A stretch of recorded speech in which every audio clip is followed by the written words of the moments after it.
G'day, welcome to Pinky's Travel Adventures. I've got a few mods that I want to do to the van. Like, we just spent 3 months away and did a fair bit of off-grid, as in no power. And so to make it easier in the future and less stressful, I'm going to do a couple of mods and I'll run you through these now. My number 2 mod that I want to do is to convert StarLink to run natively off the 12 volt system. I had previously installed this King's 500 watt inverter, which works fine, but it just draws a little bit too much overhead. My batteries got down pretty low when I was, we camped 3 days off grid. So there was basically my target is 2 things. One is to reduce the consumption of power, and number 2 is to increase the solar input. So my number 2 mod is to convert to a 12 volt system for StarLink, which I've done, and I'll show you that. And my mod number 3, which will help, that is to put more solar on the roof. So I'll show you. I'll break those 2 steps up into 2 different vids. But this one I'm concentrating on the 12 volt system I put into StarLink. I had previously installed RJ45 waterproof connector, which ran down the arm into the Caravan. Cat 5, Cat 6 cable comes up in the corner here, and now runs across into underneath the seat. I previously had the inverter and StarLink installed in here, the StarLink router, but I don't need that anymore. So I've run the Cat 5, 6, whatever, it doesn't matter, Cat 5 or Cat 6. I just had a bit of scrap of lead around, so I ran that, and it runs all the way under the seat and comes out over here. So this is the StarTech 12 volt system, so it connects straight to the battery. So I've got my batteries under the seat, and so I've just mounted that on the wall here, gets its power. This one is the lead that comes from the StarLink dish, which this injects power to run the dish, the StarLink dish. This is the data cable which goes up to the spider. So I ran that cable up, goes up into the far corner over there, and then it runs up to above on top of the fridge. So when we take this cover off the fridge, we've got the StarLink cable coming up the side here, which goes in through into here and connects into the sphere spider. People call them spiders because I don't know why, because of the antennas coming off it. So I've now got to program this device so that it acts as the router, assigning IP addresses to whatever joins it. This has a really good Wi-Fi range, much better than the StarLink box. So in wiring up the power, I've put in a switch so I can turn that off, so it's not draining any power at all. It's not connected to the power when I don't want it to be. I also ran another power wire up to supply power to the sphere system. So it's normally plugged into the 12 volt accessories power supply. So I've disconnected that and ran another wire down, so that's when I turn this on, it turns power onto the power supply, and it also turns the power onto the sphere. So all I have to do when I want StarLink Wi-Fi is just turn that switch on. Obviously plug in the dish, and my dish mounts either on the front of the Caravan or on the top of my car, depending on how long I'm going to be there or whether the car's still connected to the Caravan or not.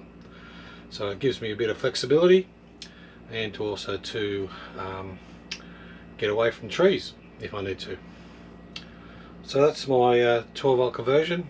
Now the hard part is actually getting the cables down beside the fridge. Now I did run the yellow tongue down where the Jayco cabling goes, but it looks like it does a bit of a couple of dog legs, and it didn't want to go down there at all. So I gave up and made my own. So just beside the radio there's a bit of a cutout. So I dropped the yellow tongue all the way down to on top of the cupboard underneath the fridge, and so that got down a long way. So all I had to do is drill a hole in the 5-ply that the fridge sits on. It's spanned out through this cavity. So that's how I ran my cables. You could either drill in from the top if you have long extensions, or what I did is underneath I emptied out the cupboard under the fridge and angle ground a hole through the 5-ply. So you choose your way to drilling a hole, but that's the way I ran my cables, and it was a lot easier than trying to hunt through where Jayco cables go. So this is your normal StarLink box. Now many people think that that StarLink won't work without this, but it will. This thing does 3 things for StarLink. Number 1, it provides power to the dish. Right. Number 2, it provides Wi-Fi for you to connect to with your mobile devices. And number 3, it allocates IP addresses so that the devices can talk to the dish. Okay? Now, by replacing this with another 2 products that run purely on 12 volt, we can get rid of this.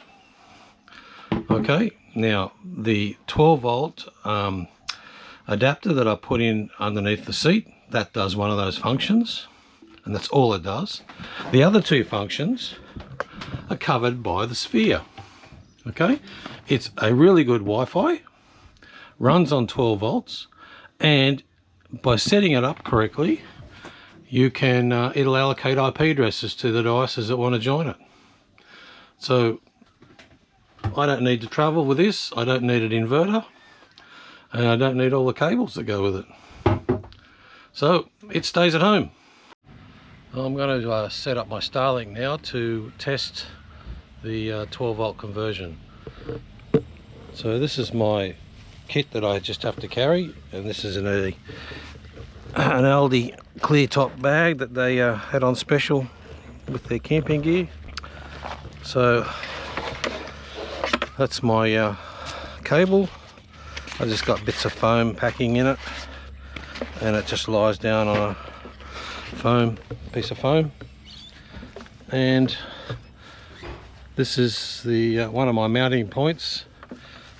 So I just sit it up here, and that's the bottom of a clothesline that mounts into the front bracket. I'll just put the camera down while I plug it in.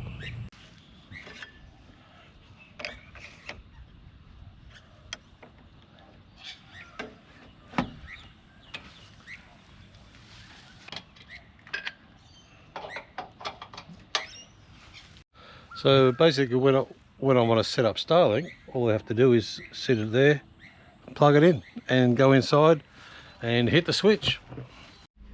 So on my phone now that's all booted up, I go to the Wi-Fi and I select my mob. So this is my normal home Wi-Fi, and this is my StarLink Wi-Fi. And so it now connects to the Wi-Fi. It says check the quality of your internet connection, and now that I've connected to the Wi-Fi, I can launch the app, the StarLink app,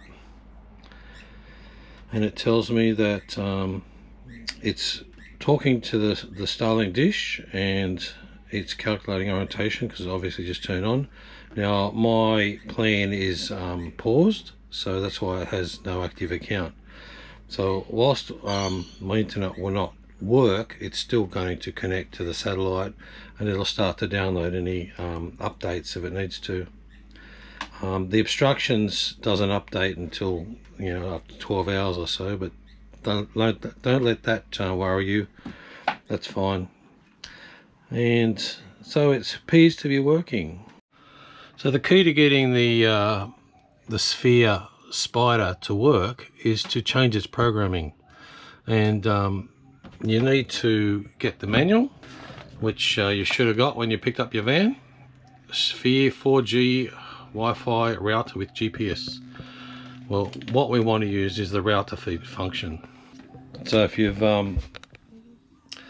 not touched your spider since you got it, then there's only one thing you need to do, is that be able to sign into it. So you open up your browser, go to that address, put in your admin password, change your password. So I've changed mine to be my phone number, and the Wi-Fi settings. So I've called that Hans Wi-Fi and put SL on the end, and again put a password on it. So that way you get rid of the default Sphere one and make your own. So I don't have a SIM card in my my spider, so that's useless. If you go to the guide option, guide lets you pick different ways of setting it up. That's the guide page there, and we picked this one as a router. When you pick router, then it asks you for a couple of questions, and I'll go through that on the screen. In order to set up your sphere, you need to connect to it on a laptop or some other device that lets you do stuff. And so you enter in the address that's in the book, in your sphere router book, and press enter. And it comes under the login screen. The default login is admin, but I've changed mine. I've got to click in there to make it active. I think I typed that right. Yep, there we go. So as I said, you go into guide and you pick this one, router. So when you pick router, so that's my SSID that you join Wi-Fi devices. It's a connection type of a WAN. That's our external IP address. And you can change your priority to WAN, or if you have a 4G card in it, you can make it WAN then 4G, or 4G then WAN. And the protocol is DHCP. That's important. That's Domain Host Control Protocol. That's the bit that gives the IP addresses to the devices that you join to your Wi-Fi. Now without that, your devices won't be able to talk to the dish. So if I save that, so I log in now to the spider.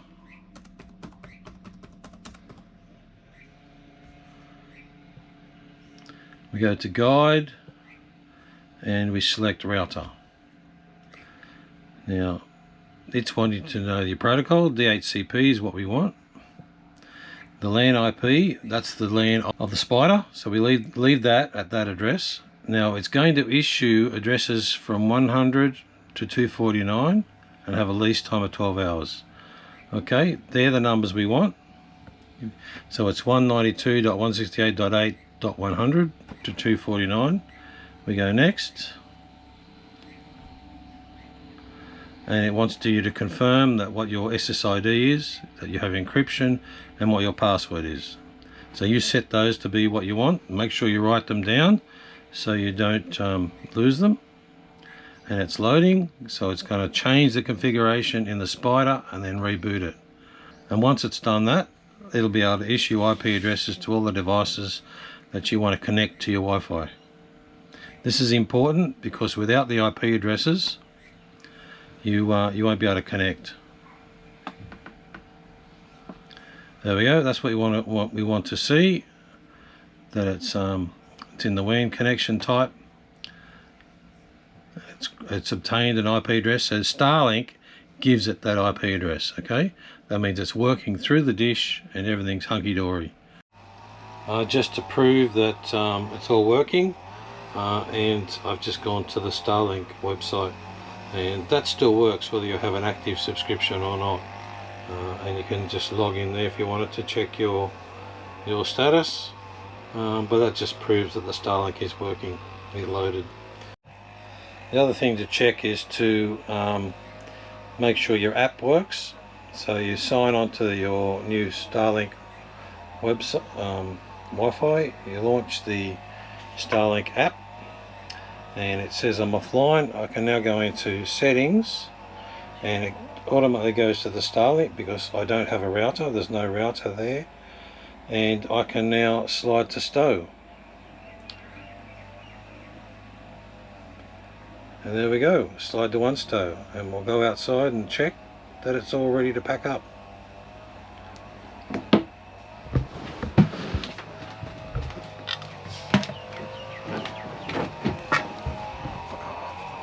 And there she is, all stowed. Look at that, works a treat.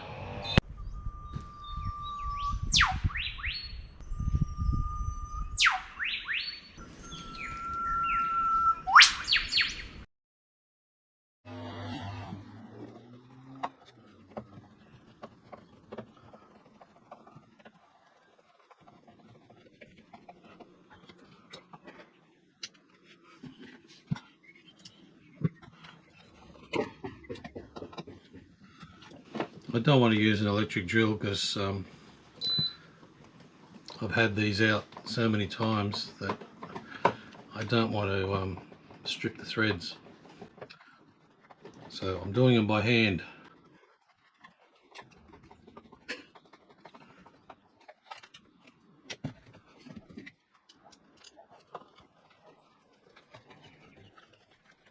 This one's a bit loose.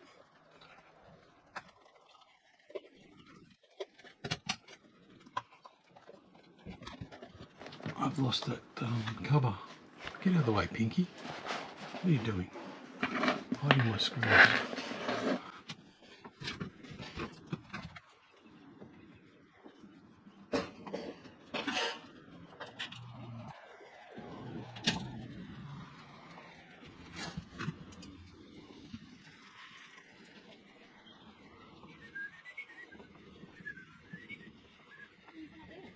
Put the lid back on. Put the lid back on the fridge. There. Everything's back to normal.